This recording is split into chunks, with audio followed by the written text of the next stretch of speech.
और आगामी लोकसभा चुनाव को लेकर राष्ट्रीय लोकदल के राष्ट्रीय अध्यक्ष का बिजनौर में 2 दिवसीय दौरा है। ऐसे में जयंत कई गांवों में नुक्कड़ सभाएं करके पार्टी के अन्य लोगों से मिलने बिजनौर पहुंचे हैं और जयंत चौधरी का पार्टी के कार्यकर्ताओं ने फूल मालाओं और गर्मजोशी के साथ स्वागत किया।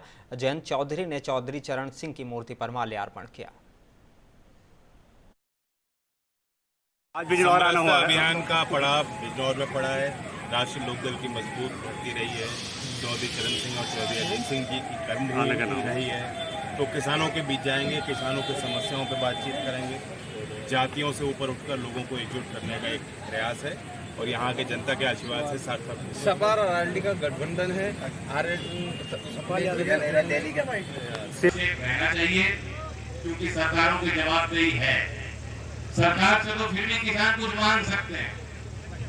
पूरी तरह से निजी उद्योग के रास्ते चला जाएगा और कोई हस्तक्षेप कानून के माध्यम से सरकार का नहीं रहेगा तो किसान चाहते। इसलिए किसानों ने विरोध किया कि जो निजीकरण का दौर है बड़े लोगों के फायदे के लिए, हमारे फायदे से कुछ होगा नहीं।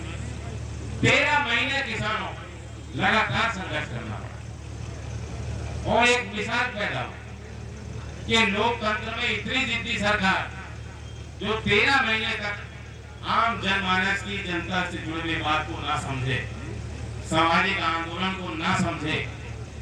13 महीने नहीं लगने चाहिए।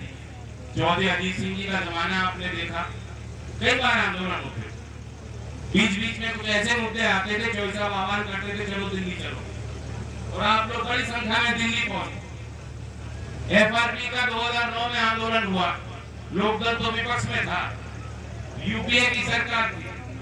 केंद्र सरकार ने जब संसद सत्र नहीं चल रहा तो राष्ट्रपति से हस्ताक्षर हो गए थे और कानून बन गया था।